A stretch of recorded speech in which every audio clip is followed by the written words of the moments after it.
I'm going to keep this video short since I've already wasted enough time on the PlayStation Portal. I bought this product mostly out of curiosity, yet even though I made that choice expecting to be disappointed, I was somehow still shocked at how bad the product actually is. I think my main mistake was just thinking that this device would work on even the most basic level. I'm a huge fan of the PlayStation 5 in general, but the PlayStation Portal is a broken mess that fails to deliver on the only feature it offers, streaming gameplay from your PS5. In this video, we'll explore why that is, but the TLDR is just that it does not work reliably enough to provide any sort of meaningful experience, and you shouldn't buy one. Please hit subscribe to support the channel, and let's dive in.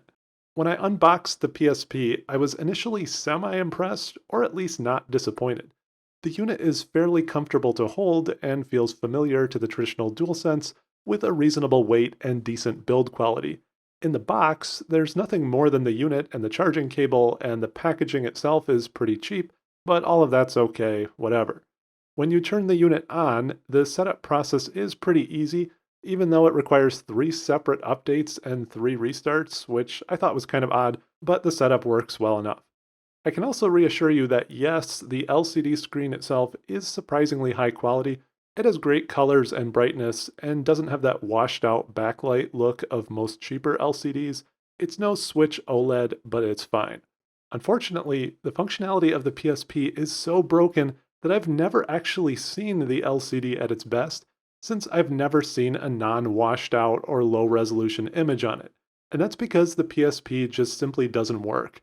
After setting up this device and my PS5 on 2 different networks in 2 different homes, I was never able to get what I would call a consistent or reasonably high quality stream going, and this is aggravating for all kinds of reasons. The gameplay stream actually looks worse in person than it does in video, because anytime you start to move your character around or do things quickly, the image quality falls apart, and there's a ton of input lag. It's only somewhat okay when you're moving very slowly or you're just sort of standing looking around at things. Sony recommends a connection of 15 down to play games on the PSP, which is basically just false advertising.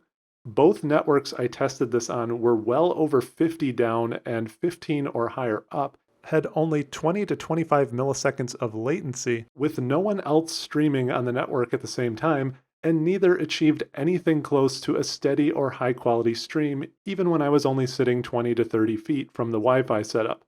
I confirmed these numbers using a speed test on the PS5 itself, as well as a laptop and a phone. All of them reported similar stats that should supposedly work well. I also tested this setup with a hardwired PS5 connection using an Ethernet cable with zero improvement.